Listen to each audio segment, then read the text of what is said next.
The Canyon Keeper's Fitbane, a heart reborn in Widow's Canyon. Like and subscribe to follow Ethan's incredible journey from despair to redemption in the untamed wilderness of 1878 Montana, where broken hearts find healing in the most unexpected places.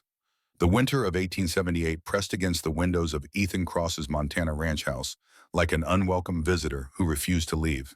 Inside, shadows danced across walls that once echoed with laughter, but now held only the hollow sound of one man's breathing. At 38, Ethan had aged beyond his years, grief carving deep lines around eyes that had forgotten how to see hope. 3 years.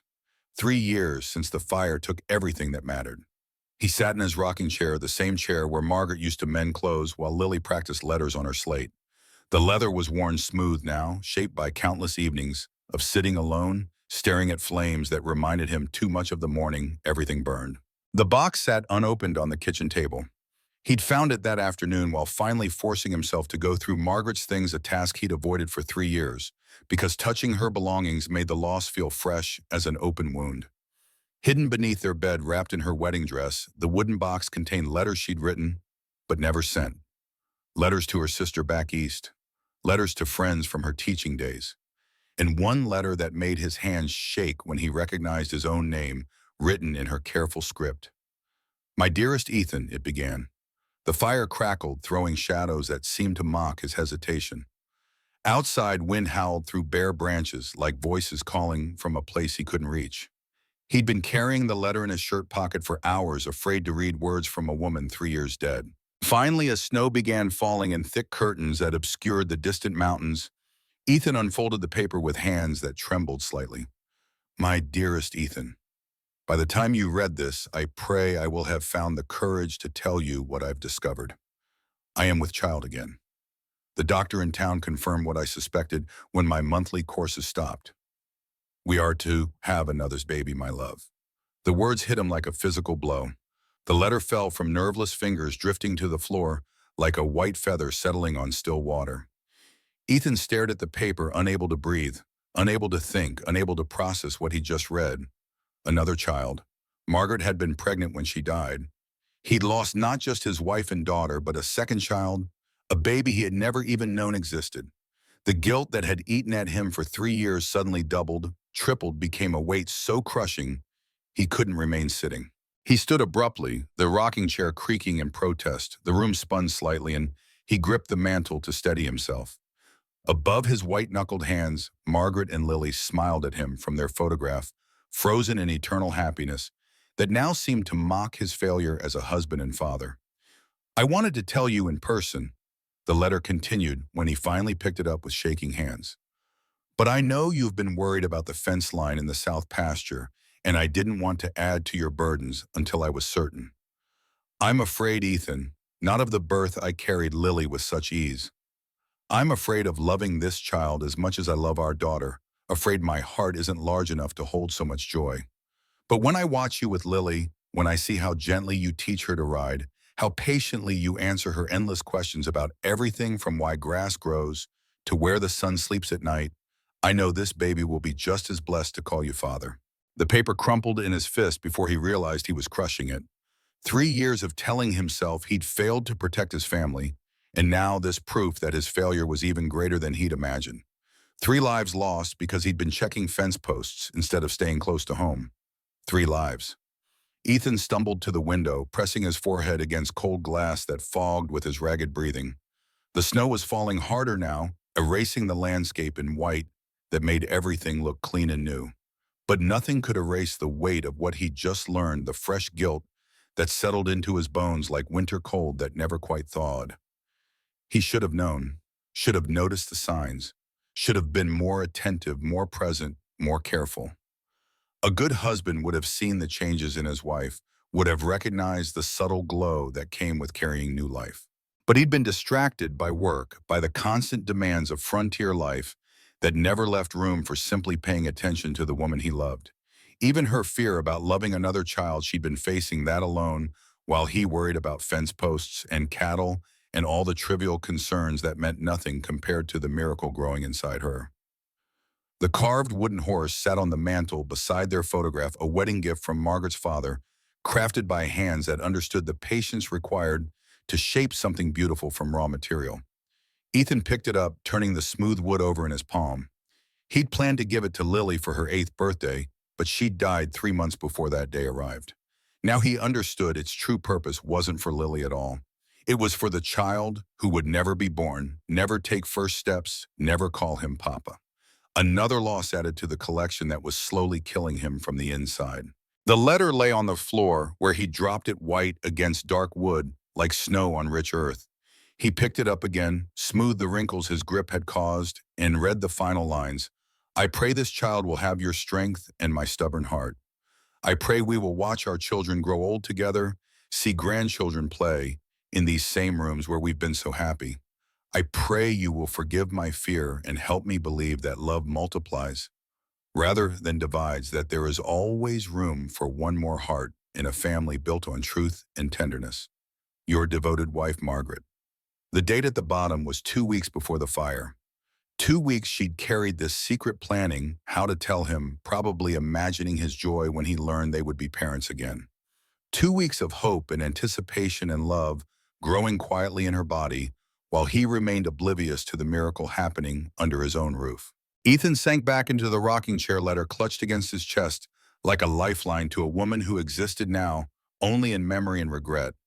The fire burned, lower shadows growing longer, and still he sat motionless except for the gentle motion of the chair that had once rocked his daughter to sleep.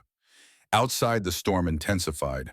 Wind rattled windows and howled down the chimney, sending sparks dancing like angry spirits in the hearth. It was the kind of night that drove men to consider desperate things, the kind of isolation that made death seem like company rather than enemy. But as the hours passed and the fire burned to embers and the letter grew warm from being held so long, something else began to take root in the frozen ground of Ethan's heart. Not hope, he was too damaged for anything so optimistic, but perhaps something like resolution. He couldn't bring back his family, couldn't undo the fire or change the fact that he'd been absent when they needed him most, couldn't give life to the child who died before drawing breath. But he could stop pretending that existing in this empty house constituted living. 3 years of guilt had taught him that surviving wasn't the same as living, that breathing wasn't the same as being alive. Margaret's letter had shown him the depth of his failure, but also the depth of what he'd lost. A woman who'd faced pregnancy alone because she didn't want to burden him. A wife who dreamed of watching grandchildren play while he'd been too distracted to notice her condition. She'd deserved better. They all had. When morning came gray and bitter with the promise of more snow, Ethan made coffee with hands that had steadied overnight. He dressed in clean clothes for the first time in a week. He shaved carefully, looking at his reflection with something approaching honesty for the first time in 3 years. The man in the mirror looked older than his years, marked by grief in ways that went deeper than skin. But underneath the pain, something else was stirring. Not healing that would take longer than one night of revelation, but acknowledgement, perhaps. Recognition that the life he'd been living wasn't life at all, but merely a slow form of dying. He folded Margaret's letter, carefully placed it back in the wooden box with her other papers, and set the box on the mantel beside the photograph and the carved horse. Then he walked outside to check on his animals, feeling snow crunch beneath his boots and cold air fill his lungs with something that might have been the beginning of purpose. That's when he noticed the tracks. 4 sets of hoof prints led away from his pasture, heading northwest toward country that made most men nervous. The horses were gone, not all of them, but 4 of his best mares, including the gray he'd been training for saddle work, and the bay mare Margaret had loved to ride during their courtship. Under normal circumstances, he would have saddled up, immediately followed the trail while it was still fresh. Horse theft was serious business on the frontier, and waiting only gave thieves more time to disappear into vast wilderness where law enforcement couldn't follow. But these weren't normal circumstances. Ethan stood looking at the tracks leading into dangerous territory and felt something like recognition. The horses hadn't been driven away by force. There were no signs of struggle, no indication of ropes or harsh handling. They'd been led carefully, deliberately by someone who understood animals and knew how to move them without causing distress. More interesting still, the tracks led directly toward Widow's Canyon, the legendary dead zone that everyone in the territory knew about, but no one discussed in polite company. Apache land, some said, though the tribes had officially been moved to reservation land years ago. Cursed ground, others claimed, where men who entered simply vanished without explanation. Marshal William Kane had tried twice to organize expeditions into the canyon. Both times his men had refused once they got close enough to see the entrance, that narrow cut in the rock that seemed to swallow light and sound. Stories circulated about strange sights and sounds coming from that direction, but no one could provide details because no one who went looking ever came back to tell about it. Now Ethan Cross stood looking at tracks that led directly toward that forbidden place and felt something stir in his chest that hadn't moved in 3 years. Not hope exactly, but something close to curiosity. These weren't random cattle rustlers who'd grabbed whatever animals they could find. Someone had specifically chosen his horses, led them away with care, and wanted him to follow. The smart thing would be to report the theft to Marshal Kane, let proper authorities handle whatever was happening in that canyon. That's what a man with something to live for would do, a man with family to protect, responsibilities to maintain, a future to preserve. But Ethan Cross had buried his future in Montana soil 3 years ago, and Margaret's letter had only confirmed what he'd suspected all along. He'd failed at everything that mattered. Following those tracks into dangerous territory might mean death, but death had stopped frightening him the day he'd pulled bodies from ashes. He went back inside, moving with the methodical efficiency of a man who had spent years preparing for the possibility that any day might be his last. He packed light, 2 days of supplies, no more. Salt pork and hardtack jerky he'd made the previous fall when he'd still cared enough about winter to prepare for it. Water, ammunition, his rifle, his knife. No grand gestures, no letters left behind for people who didn't exist. Just a man making a practical decision about how to spend whatever time remained. Still, his gray gelding waited in the stable with the patient acceptance of an animal that had learned to trust human judgment, even when that judgment led places horses preferred not to go. Ethan saddled him carefully, checking cinch and stirrups with the attention to detail that had kept him alive through years of frontier life. "We're going on a ride, old friend," he told the horse, his voice rusty from disuse. "Might be our last one, might not. Either way, we'll see it through together." Steele's ears flicked forward at the sound of his voice, then back toward the trail leading northwest. Even the horse could sense something waiting in that direction, something that might be opportunity or might be ending. The sun had climbed higher by the time Ethan rode out, following tracks that remained clear and easy to read in the fresh snow. The morning had warmed slightly, but winter still had teeth at this altitude, and his breath clouded white in air that carried the sharp promise of more weather coming. He rode through country he knew well for the first few hours, past landmarks that marked his familiar world. The old Johnson place where smoke rose from the chimney and children played in the yard. The abandoned Henriksen claim where a family had given up and moved to Oregon rather than face another brutal winter. Then into country that grew less familiar with each mile, where the hills steepened and the trees grew thicker and the sky seemed farther away somehow. The tracks remained clear, too clear perhaps, as if whoever had taken his horses wanted to make sure he could follow without difficulty. By noon, he was riding through terrain he'd never seen before, following a trail that wound between canyon walls that rose on either side like redstone guardians.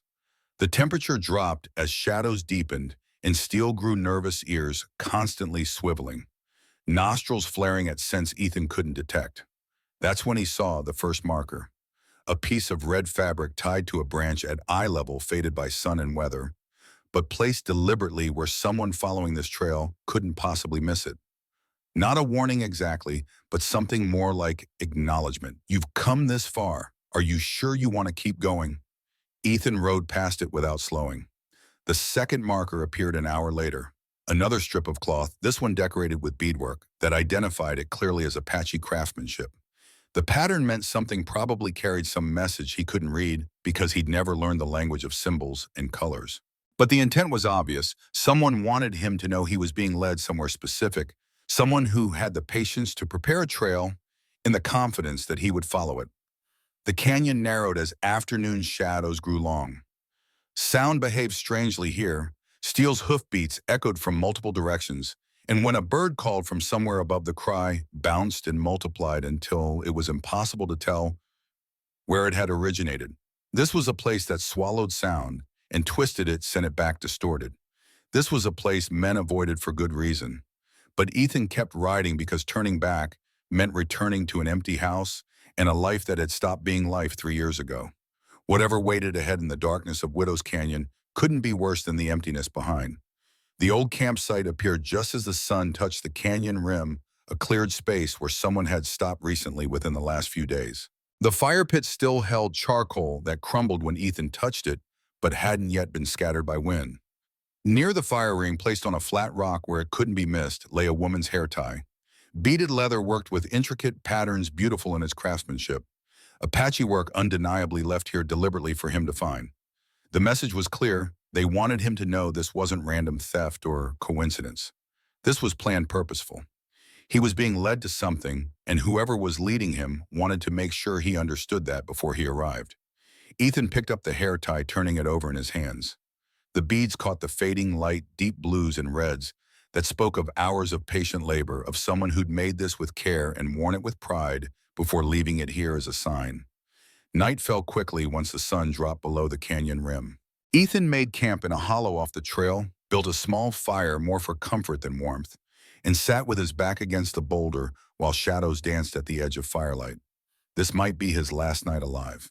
The thought should have brought fear, but instead he felt only a distant curiosity about what morning would bring. He thought about Margaret's letter, about the child who would never be born, about 3 years of existing without living. Maybe that was enough.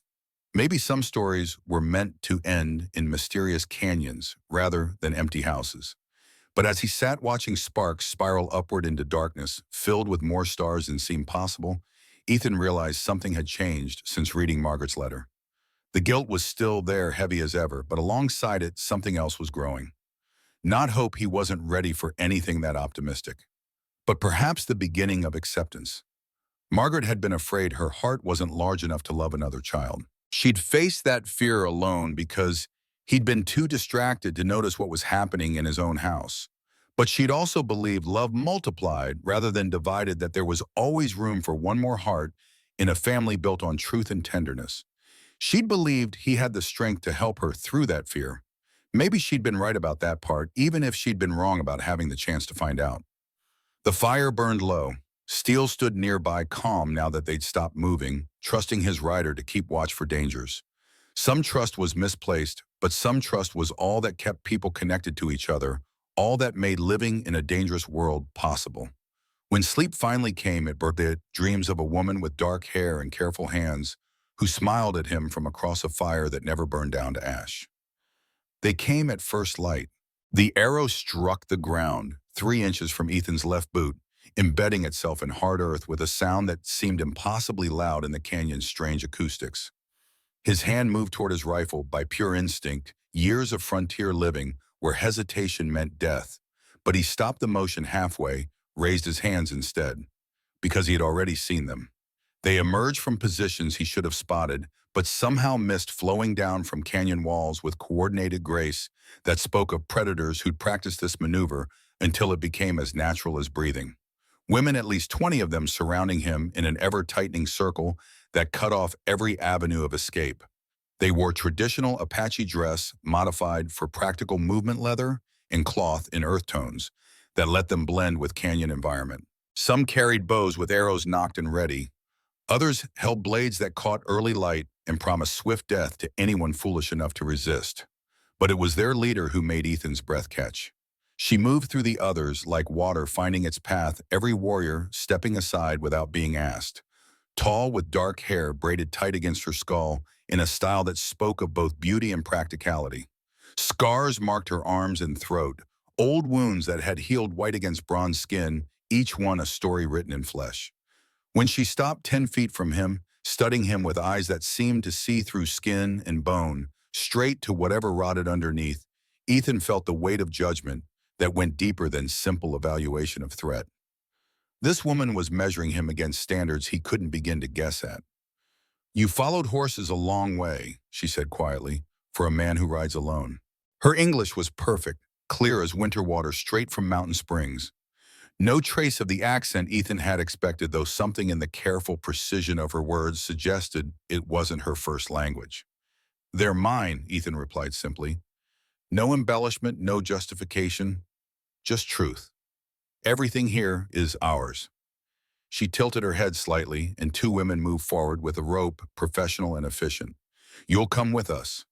The rope went tight around his wrists with practiced efficiency that spoke of experience. These women had done this before, knew exactly how to restrain a man without cutting off circulation or causing unnecessary damage. His rifle disappeared into someone's pack, his knife onto someone's belt. Steel was led away separately, the horse following docilely because horses generally did what people with authority told them to do. Ethan watched his only companion vanish around a bend in the canyon and felt something close to regret. "Walk," the leader commanded. The journey lasted hours through passages Ethan would never find again, even if he somehow escaped. The maze of turns and branches could only be navigated by someone who'd lived here for years, who knew these walls like the rooms of their own house. No one spoke. The women communicated through gestures and glances, a language built by people who'd learned that words carried too far in places where sound behaved unpredictably. When they finally emerged into open space, Ethan stopped walking, despite the rifle that prodded him forward. The sight that greeted him defied everything he thought he knew about Widow's Canyon. This wasn't a temporary camp. This was a settlement. Permanent structures built from stone and timber stood arranged in careful order. Gardens showed the organized rows of early spring plantings, green shoots just beginning to push through dark soil. Smoke rose from cook fires that spoke of meals planned and prepared with obvious care. Animal pens held goats and chickens. Drying racks displayed meat and hides in various stages of preparation. Women worked everywhere, tending gardens, carrying water, cooking, teaching children who played under watchful eyes. Not a single man, not one. The settlement held maybe 50 people, all female, living in a canyon that was supposed to be empty, that everyone believed was empty, that men entered but never left. Now Ethan understood why the men never left. They led him to the settlement's center, where a thick wooden post stood planted deep in hard earth. The kind of post that had seen use before, worn smooth by rope and weather and time.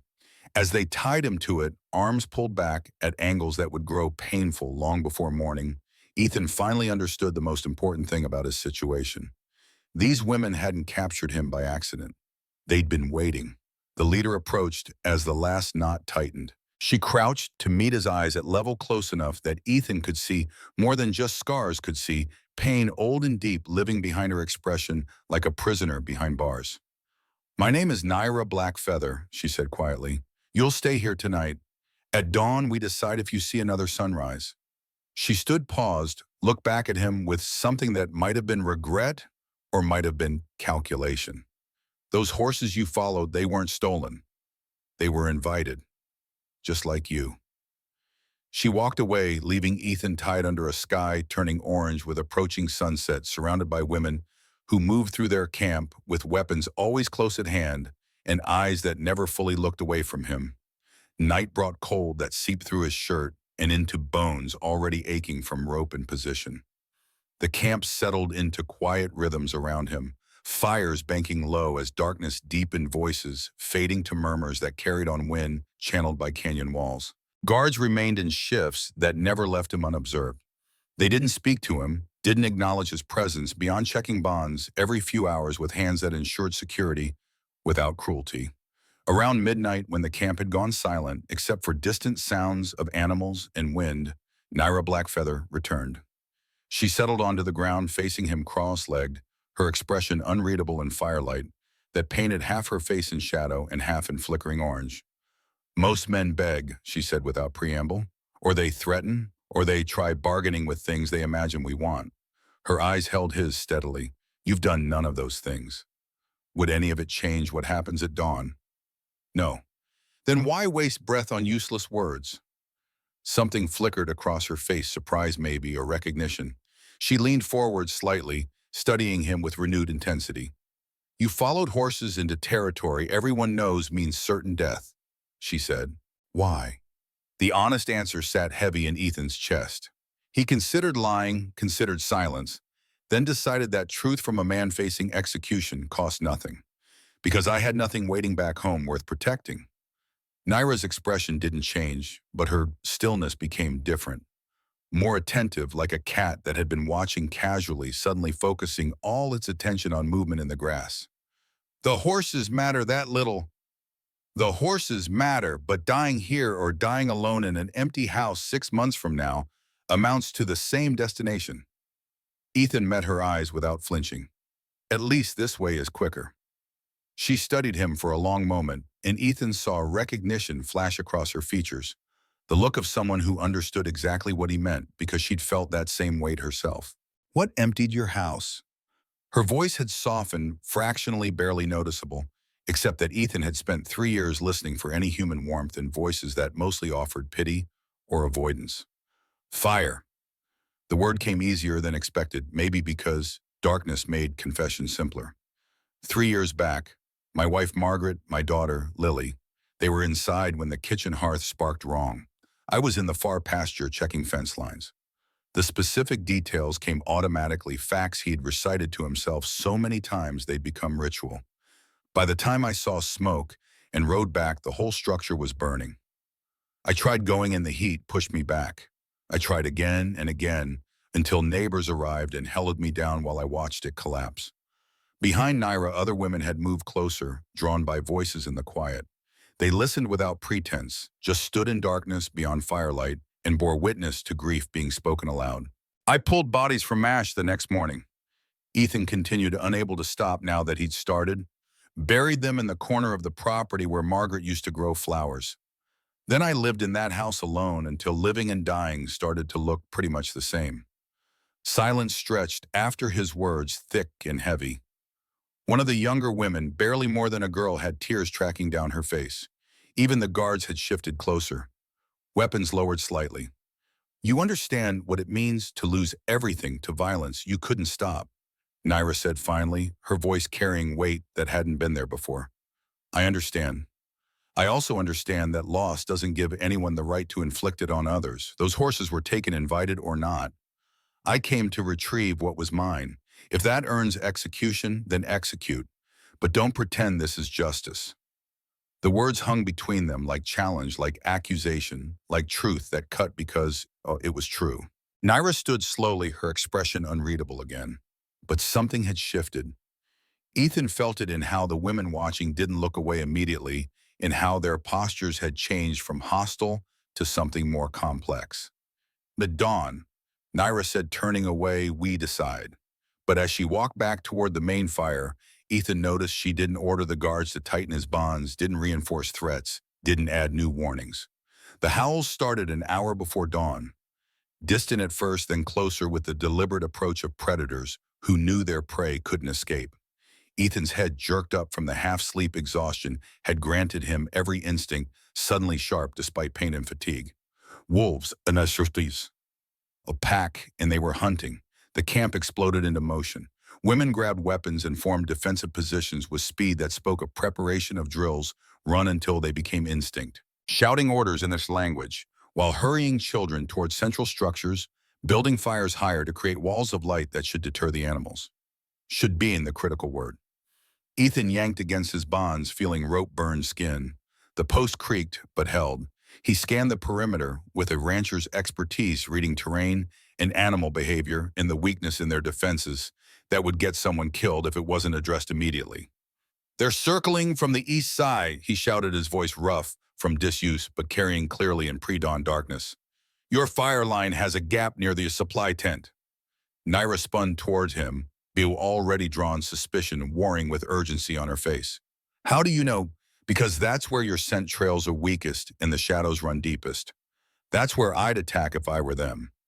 Ethan pulled harder against the post, feeling wood crack slightly.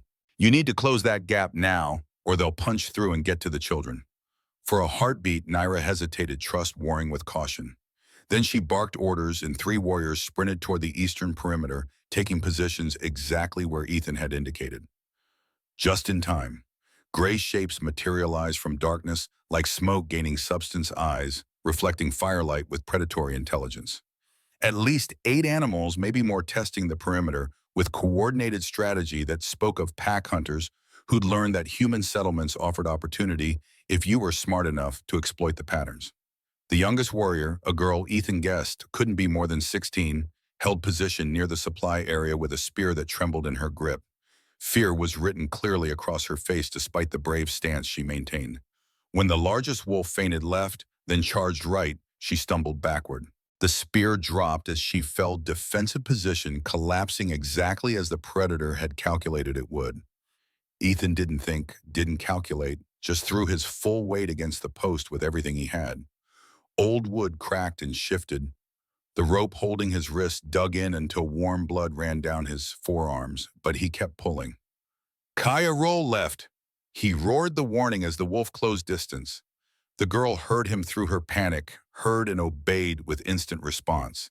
She tumbled sideways just as massive jaws snapped closed where her throat had been a second before. An arrow took the wolf mid-leap, a clean shot that dropped the animal dead before it hit the ground. But two more had already broken through, heading straight for the structures where children huddled. Cut him loose! Naira's voice cut through chaos like a blade sharp and absolute. Do it now! The knife sliced through rope and Ethan's arms dropped forward, shoulders exploding with pain from hours of unnatural position. He had maybe 3 seconds before circulation returned enough for control. He used them to grab the fallen spear and lunged toward Kaya, planting himself between her and the circling wolf with a weapon he could barely grip properly. The animal charged. Ethan set the spear butt against ground and angled the point up, every movement familiar from years of defending livestock against predators. The wolf impaled itself, trying to reach him, weight and momentum driving the point deep. It died with a yelp that sent the rest of the pack scattering into pre-dawn shadows. Ethan stayed standing between Kaya and darkness until Naira called cease and warriors lowered weapons with careful relief. Only then did he allow himself to drop to one knee, breathing hard, watching blood drip from his wrists onto earth that had already seen too much of it. Kaya stood slowly, retrieved her spear with trembling hands, then did something that made the entire camp go silent. She placed her hand on Ethan's shoulder, squeezed once with firm acknowledgement, and spoke words he didn't need translated to understand. Thank you. You didn't have to, but you did. Naira approached as dawn finally broke over canyon walls. She extended her hand to help Ethan stand, the first time she'd offered him anything resembling assistance. You could have run, she said quietly. You were free, you had weapons, you could have disappeared into darkness while we fought. Ethan met her eyes steadily, too exhausted for anything but truth. Where exactly would I run to? Something shifted in Naira's expression, a wall cracking that might never fully repair itself. She held his gaze for a long moment, then turned to face her warriors. He stays untied. We'll discuss what that means after we tend wounds and secure the perimeter. She looked back at Ethan with an expression that held weariness but also acknowledgement. You've earned this much at least. Don't make me regret it. But as women began cleaning up from the attack, Ethan noticed how every person he passed looked at him differently now. Not as a prisoner awaiting execution, but as something else entirely. Something they hadn't expected to find tied to a post in their camp. The healer approached as women began organizing recovery from the attack. Her name was Icy. Ethan would learn, 45 years old, with the kind of quiet observation that came from seeing people at their most vulnerable. She worked near the morning fire, cleaning Ethan's wrists with hands that moved with practiced efficiency. The wounds were deep rope burns that had cut through skin to muscle. They would scar, leave permanent marks he'd carry the rest of his life as a reminder of this night. Icy applied a salve that stung briefly before numbing the pain. The mixture smelled of yarrow and comfrey herbs Ethan recognized from frontier medicine. She wrapped clean fabric around both wrists with professional care that suggested training experience. You could have let Kaya face her consequence, Icy said softly as she worked. Most men would have used chaos as opportunity for escape. Most men haven't spent 3 years understanding that running from one place just means arriving somewhere else equally empty, Ethan replied. Icy studied him with intensity that suggested someone trained to see beyond surfaces, to read injuries that live deeper than skin. She nodded once, almost to herself, then gathered her supplies and left without another word. Throughout the morning, Ethan remained where Naira had indicated he could stay, a spot near the eastern edge that offered view of the entire camp, but remained separate from main activity. Women passed regularly, some glancing his direction with expressions ranging from suspicion to something approaching gratitude. When the sun reached its highest point, Amma Proudwing approached with purpose in her stride. The archer who'd killed the first wolf, moving with the confidence of someone comfortable with violence, someone who'd learned to trust her own skills because other lives depended on those skills being reliable. She dropped a bundle of rope and cut wood at Ethan's feet without ceremony. The corral fence needs repair from where the wolves tested it. You know how to work with your hands. Ethan looked at the materials, then at her face, reading the test clearly. I do. Then prove your keep or prove Naira wrong for letting you live. Amma turned away, then paused. No one watches you now. Eastern Trail leads out of the canyon. We both know you could follow it. I could. Ethan stood slowly, gathering wood and rope. Won't, though. Why not? The answer came easier than it should have. Because for the first time in 3 years, I'm somewhere that people needed me to stay alive. That matters more than freedom. Something shifted in Amma's expression, a crack in hardness that let through brief warmth before the walls came back up. She nodded curtly and walked away. But Ethan noticed she didn't assign anyone to guard him. He spent hours repairing the corral fence using skills learned from years of ranch work. The physical labor felt good after 3 years of just going through motions. His shoulders ached from the morning's binding, but the pain was clean honest, the kind that came from work rather than grief. As afternoon shadows grew long, Kaya approached with the uncertainty of youth trying to appear brave. She stopped a careful distance away, hands clasped in front of her. My mother says I should thank you properly, she said, her voice carrying the slight tremor of someone forcing courage. For saving my life. Ethan set down his tools and faced her fully. You don't owe me thanks for doing what any decent person would do. But you weren't just any person. You were a prisoner who'd been told he would die at dawn. Kaya stepped closer and Ethan saw her mother watching from across camp with protective alertness. You could have let me face the wolf, could have used the distraction to escape. Instead, you nearly broke your own wrists trying to reach me. Your life mattered more than my freedom. The words came simply, carrying truth that needed no embellishment. Kaya's eyes filled with tears. She blinked away quickly. She stepped forward and placed something in Ethan's palm, a small, carved figure, rough but recognizable as a horse made from wood worn smooth by handling. My father made this before he... She didn't finish, didn't need to. The pause said everything. I want you to have it, as a reminder that some men can still be worth knowing. She left before Ethan could respond, running back toward her mother, who wrapped an arm around her shoulders while watching Ethan with an expression that held less hostility than it had that morning. When Naira found him as the evening approached, he was still holding the carved horse, feeling its weight that had nothing to do with wood and everything to do with meaning. The council has deliberated, she said without preamble. You've earned the right to stay, and as long as you prove useful and respectful. She paused, measuring him. But tonight you face one final test, one that will determine whether you truly understand what it means to exist among us without bringing the violence most men carry in their bones. Ethan closed his fingers around the carved horse. What test? Naira's expression remained unreadable. You'll see after dark. Be ready. She walked away, leaving Ethan with sunset painting the canyon walls and wondering what final test awaited that would decide if he truly found something worth staying for. They came for him after the moon rose, a dozen women moving through shadows with purpose that made Ethan's pulse rise despite his determination to remain calm. Naira led them, her expression unreadable in firelight that painted faces in shades of copper and darkness. They formed a circle around him where he stood near the corral, close enough that he could smell sage smoke on their clothing and feel the heat of their bodies displacing cool night air. No one spoke, no one explained. They simply watched him with eyes that held questions he couldn't yet understand. Naira stepped forward, and the others tightened their circle until Ethan stood surrounded by women whose proximity felt deliberate, weighted with meaning beyond simple observation. You've proven you can protect, Naira said quietly. Now prove you can submit. The word hung in the air like smoke, complex and dangerous. Ethan met her eyes, reading the challenge clearly. This wasn't about physical submission.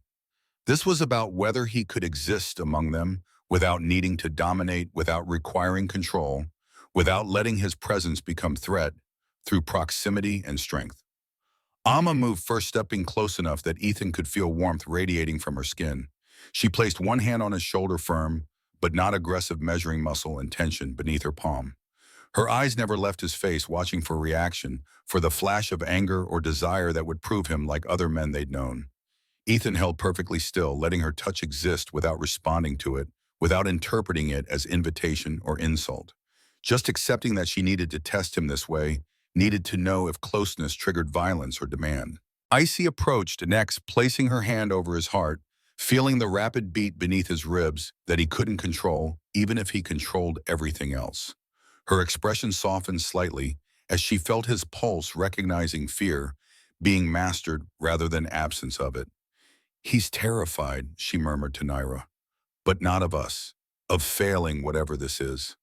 Others moved closer, then hands touching his arms, his back, his face with curiosity that held no seduction but rather assessment.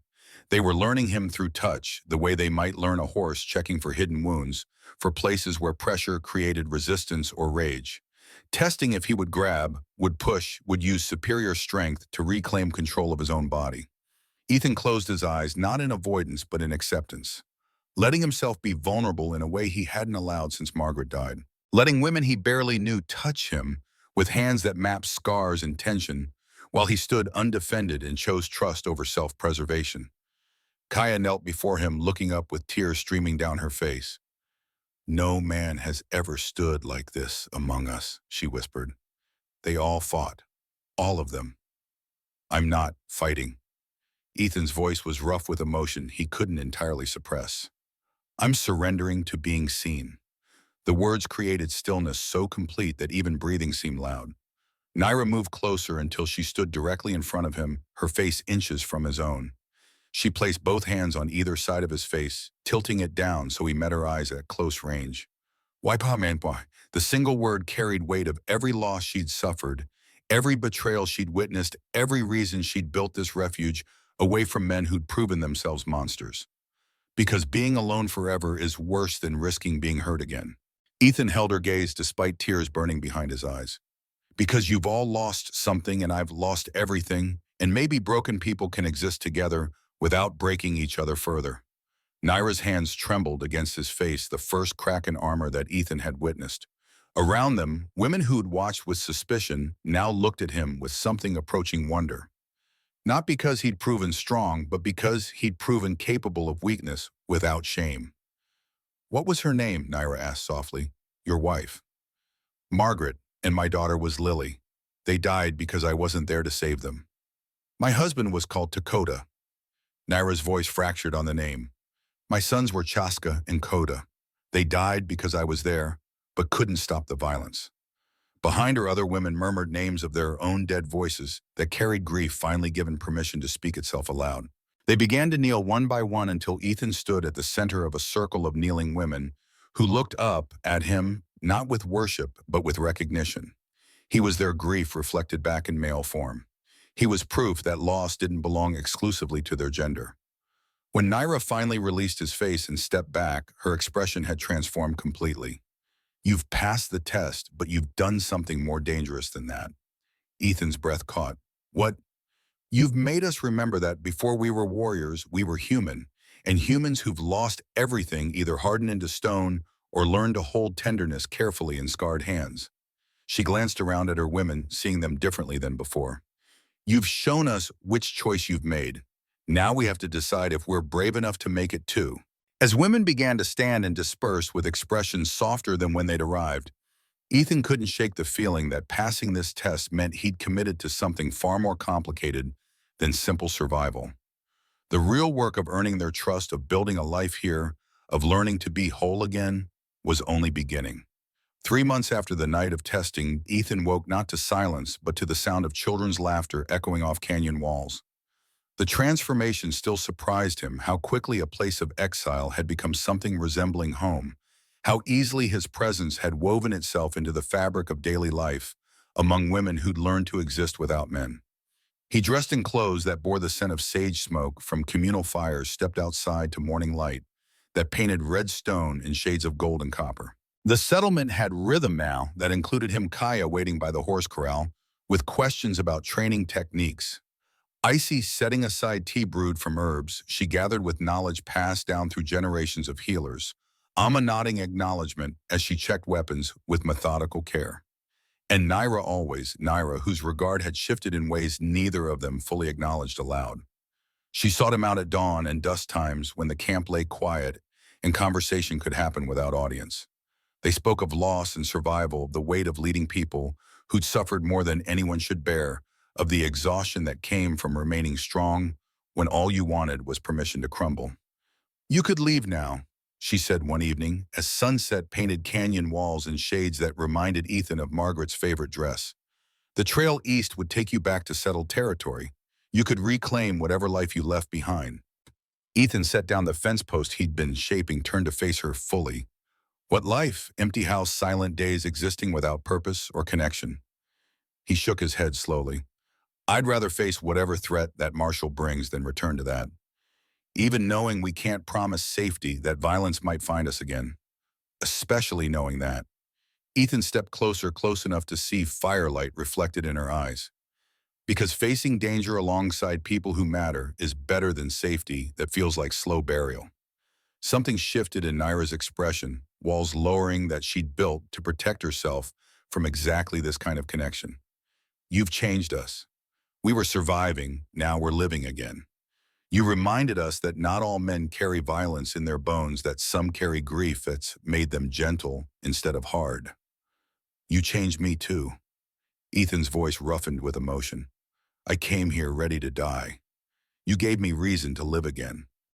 She reached out then, took his hand, laced their fingers together with deliberateness that spoke of decision made carefully. Around them, women who'd been watching from discreet distances smiled with understanding that needed no words. "Then stay," Naira said simply, "not as guest or temporary presence. Stay as one of us, as family, as whatever we become to each other in time." Ethan looked around the camp that had transformed from prison to refuge to home. He saw Kaya waving from near the horses, Icy tending herbs with peaceful focus, Amma sharpening weapons while humming songs he now recognized. He saw women who had been broken by violence, learning to trust again, children growing up, knowing that male presence didn't automatically mean danger. A community rebuilding itself with stronger foundations than before. "I'll stay," he said, and felt the words settle into his bones like truth he had been searching for without knowing the shape of what he sought. "For as long as you'll have me." But peace was a fragile thing on the frontier, and Marshall Kane's promise of return hadn't been empty threat. They came at dawn 4 months after that first encounter. Amma on watch duty spotted dust rising in distance, multiple riders moving with military precision. This wasn't negotiation force. This was invasion. The warning bell rang and camp exploded into organized chaos. Children rushed into cave system they prepared for exactly this scenario. Elders armed themselves and positioned at innermost defense. Warriors took positions along canyon walls, Ethan with them, rifle in hand, no longer questioning his place among them. But as the riders approached close enough to count individual figures, Ethan felt something cold settle in his stomach that had nothing to do with approaching violence, because he recognized the man leading them. Tall, broad-shouldered, wearing a marshal's badge that caught sunlight with authority meant to intimidate. But underneath the official bearing, underneath the hard expression and the weapons and the 22 armed men riding behind him, Ethan saw features that belonged to Margaret's family photos. The cleft chin, the unusual green eyes, the way he sat his horse with unconscious arrogance that came from never having to question his own authority. William Kane wasn't just a marshal seeking to establish law in Apache territory.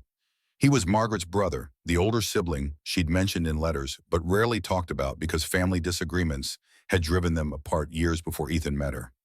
The recognition hit like physical blow, stealing breath, and making the rifle shake in suddenly unsteady hands. Everything was about to become infinitely more complicated. The marshal's army stopped at canyon entrance, just out of arrow range. Kane sat his horse at the front, flanked by hired guns and deputized settlers, men who saw opportunity in violence and asked no questions about justification. "Last chance," his voice echoed off canyon walls, carrying the authority of law, backed by superior firepower. "Send out the man, leave this territory, no one dies today. Refuse and we come in by force." Naira stood on high rock, visible to all, her voice carrying clearly through morning air. "This is our land, our home, our family. You want it, come and take it, but know that every step into this canyon will be paid for in blood, and we have nothing left to lose." The silence that followed was absolute. Then Kane raised his hand and dropped it. The charge began. The battle unfolded with terrible inevitability. Arrows from heights took 3 men in the first volley. Others took cover behind rocks, returning fire that chipped stone and ricocheted dangerously. Children's screams echoed from caves despite distance, the sound that made every defender forget their own safety. Ethan held position on eastern wall with Amma and four other warriors, his rifle fire steady and accurate. Muscle memory from war 20 years past returning when needed, he'd fought for the Union in '63, learned that killing from distance was easier than looking a man in the eyes while taking his life. Kane split his force into three groups, flanking maneuvers on both canyon wall, central push, with main force. It was working. They were too many, too organized, too determined. Amma took bullet to the shoulder impact, spinning her around, blood spraying across stone. Ethan caught her, lowered her to cover his hands, moving to staunch bleeding. "Don't you dare let them through," she gritted through pain.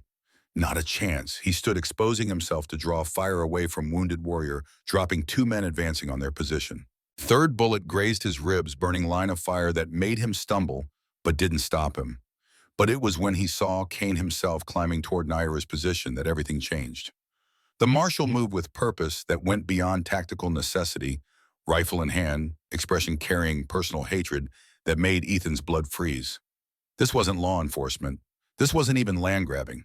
This was revenge. Kane reached Naira's outcropping as she ran out of arrows, drew blade to fight with grace born of desperation. But Kane was larger, stronger, driven by fury that gave him dangerous advantage. "You killed my sister," Kane snarled as their blades met. "Margaret Cross. She died because of you." Naira's eyes widened with confusion that lasted only the moment before understanding crashed through her. The recognition, the connection, the terrible irony of what was happening.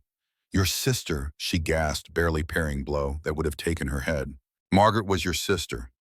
She came west because of people like you, died in territory that should have been safe, and you harbor the man who let it happen." Kane's next strike drove Naira backward toward edge of outcropping where 50-foot drop waited. She stumbled, blade flying from her hand, balance gone. Ethan didn't think, didn't calculate, just moved. He sprinted across open ground with bullets kicking up dirt around his feet, reached base of outcropping as Kane raised rifle to finish what his blade had started. The climb was desperate, hand over hand, up rock face while rifle fire chewed stone around him. He reached the top as Kane pulled trigger. The tackle sent both men tumbling, rifle shot going wide.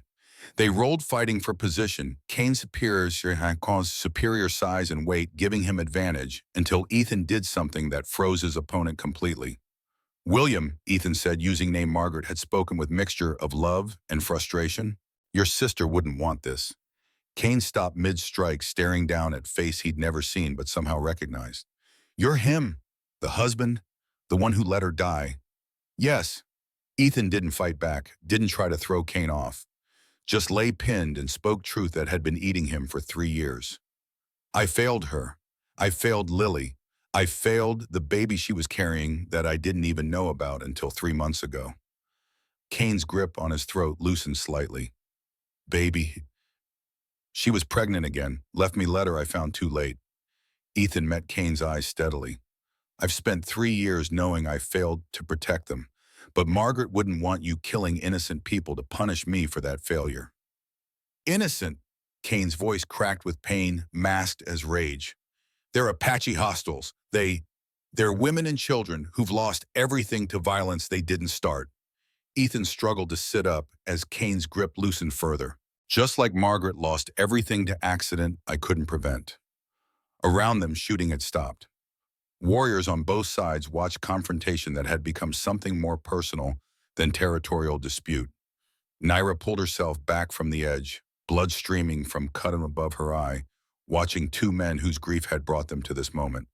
"She was going to name the baby after you," Ethan continued quietly. "The letter said if it was boy, she wanted to call him William. Because despite whatever drove you apart, she still loved her older brother." Kane's rifle clattered against stone as his hands went slack. For a moment, beneath Marshall's badge and official authority, and 20 years of wearing law enforcement-like armor, he was just man who'd lost sister and never had chance to make peace with her. "I told her not to go west," Kane whispered. "Told her frontier was no place for educated woman. We fought about it. Last words between us were angry ones. She knew you loved her anyway." Ethan sat up slowly, hands visible, making no threatening moves. She talked about you, about brother who taught her to ride, who protected her from schoolyard bullies, who wanted to keep her safe even if his methods made her angry. Then why didn't she come home when things got dangerous? Because she was happy, because she'd found life worth living, even if it was risky. Ethan looked around the canyon walls, where women and children waited to see if this confrontation meant death or something else entirely. Just like these people have found life worth living, even after losing everything they had before. Kane followed his gaze, seeing for first time what Ethan saw: not hostiles or savages or obstacles to progress, but human beings who'd built something beautiful from ruins of what had been stolen from them. I can't just let this go, Kane said finally. I have orders, responsibilities. Then fulfill them differently. Naira spoke for first time since learning who Kane was, her voice carrying pain, but also possibility. Your sister believed in protecting the innocent. Honor her memory by doing same. Kane looked at her for a long moment, then at his men waiting below, then back at Ethan. What are you asking? Officially, you came here and found nothing, Ethan said carefully. Territory empty, no sign of unlawful activity. Sometimes people who enter canyons like this just disappear into wilderness, and there's nothing law can do about geography. And unofficially, you respect your sister's memory by not creating more orphans and widows. The silence stretched so long that birds began calling again from canyon walls. Kane's men shifted restlessly, waiting for orders that would determine whether this ended in more bloodshed or something approaching peace. Finally, Kane stood. He looked down at settlement spread below, at women emerging cautiously from defensive positions, at children's faces peering from cave entrances. When he spoke, his voice carried authority that expected obedience. Mount up, he called to his men. Territory's empty. Nothing here worth our time. The protests that rose from hired guns died. But when they saw expression on Kane's face, grief and resolution and warning, that anyone who questioned his judgment would answer for it personally. As his men reluctantly began gathering equipment and preparing to leave Kane turned back to Ethan. This doesn't make us even. Doesn't bring her back. No, Ethan agreed. Nothing can do that, but maybe it means she didn't die for nothing.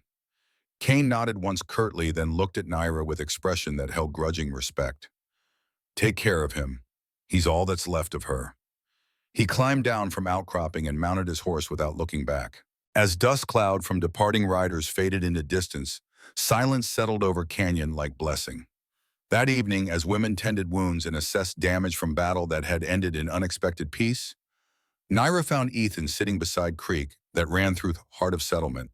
His ribs were bandaged where bullet had grazed him, but physical injuries were minor compared to emotional weight of what had been revealed. You never mentioned that Marshal Kane was your brother-in-law, she said, settling beside him, on smooth rock worn by generations of people seeking peace beside flowing water. I never knew Kane was short for William. Ethan watched water move over stones, clear and constant and soothing in a way that made conversation easier. Margaret's brother was just William and her story's older brother who joined law enforcement somewhere in territories. She stopped getting letters from him years before fire because he disapproved of her coming west, because he thought frontier was no place for women like her. Ethan picked up small stone, turned it over in palm scarred from morning's rope burns. He was probably right. She might be alive now if she'd stayed back east, taught school in safe town instead of following me to Montana. Naira placed her hand over his stilling, nervous motion of fingers. Or she might have died of influenza in crowded city, or complications in childbirth with no experienced midwife nearby, or any of 100 other ways women die that have nothing to do with geography. You sound like you're speaking from experience. I am. Naira's voice carried weight of losses that went beyond personal grief. We tell ourselves stories about how things might have been different if only we'd made other choices. But truth is, death comes when it comes. Love exists when it exists. All we can do is be grateful for time we're given instead of torturing ourselves over time that was taken away. They sat in companionable silence as stars appeared overhead, more stars than seemed possible, brilliant against darkness that made them look close enough to touch. Same stars Margaret had loved watching on summer nights, when three of them would lie on blanket outside while she pointed out constellations and made up stories about them. She would have liked you, Ethan said finally. What makes you think so? Because you both understood that strength doesn't have to mean hardness, that protecting people sometimes requires fighting for them, sometimes requires fighting with them, sometimes requires knowing when not to fight at all. He looked at Naira in the starlight that made her scars look like silver threads woven through bronze fabric. She would have respected how you've kept your people safe, by hiding in canyon and pretending outside world doesn't exist, by creating something worth protecting. Ethan turned his hand palm up beneath hers, lacing their fingers together. By building community where women and children can grow up without fear, where people take care of each other, because that's what family does. Even family that's chosen rather than born. Especially family that's chosen. Ethan lifted their joined hands, studied calluses on both their palms, marks of work done, and hardships survived, and life lived without apology. Blood makes you related. Choice makes you family. Naira smiled, first genuine smile he'd seen from her that wasn't shadowed by pain or complicated by responsibility. Is that proposal, Ethan Cross? It's recognition of what already exists. He met her eyes steadily. I'm not asking to replace what you lost. I'm asking to build something new alongside you, if you'll have me. She kissed him while stars watched overhead and water sang over stones, and women who'd become his family celebrated quietly from discreet distances. When they finally broke apart, Naira rested her forehead against his with sigh that carried 3 years of careful distance, finally abandoned. Stay, she whispered. Stay and help us build something that lasts. 6 months later, they were married in ceremony that blended Apache traditions with frontier practicality, officiated by Icy, who'd served as spiritual leader since community's founding. Ethan wore his best shirt cleaned and mended by hands that had learned to care for him. Naira wore dress she'd sewn herself from fabric, traded for horses deep blue like Montana summer sky. The celebration lasted 3 days with singing and storytelling and foods prepared from recipes passed down through generations. Children who'd learned to trust his presence danced around fires while elders shared wisdom about building marriages that could survive anything frontier might throw at them. But it was quiet moment afterward when festivities had wound down and camp had settled into peaceful rhythms of evening that meant most to Ethan. He and Naira sat beside creek where they'd first acknowledged what was growing between them, watching reflection of stars in dark water.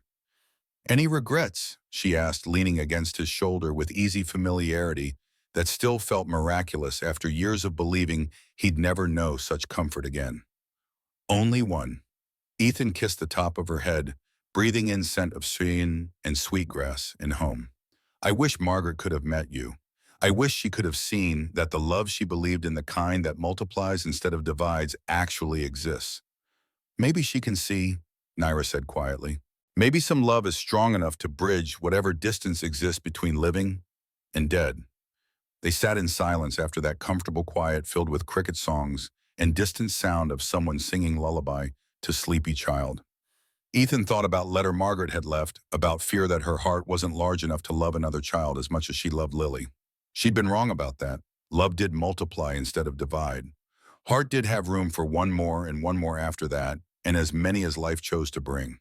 Because family wasn't about blood or obligation or proximity. Family was about people who chose to stand beside you when world became dangerous, who saw your broken places and didn't turn away, who helped you remember that life was worth living even when everything fell apart. And as stars wheeled overhead and water sang its constant song, and woman he'd learned to love beyond measure dozed against his shoulder, Ethan Cross finally understood what Margaret had tried to tell him in that last letter. There was always room for one more heart in family built on truth and tenderness. Always room for hope, even after hope seemed impossible. Always room for love, especially the kind earned through choice rather than accident. The canyon kept its secrets as it always had. But some secrets were worth keeping, some refuges were worth protecting, some families were worth building from broken pieces of what had been lost. And some men were lucky enough to find their way home twice in one lifetime.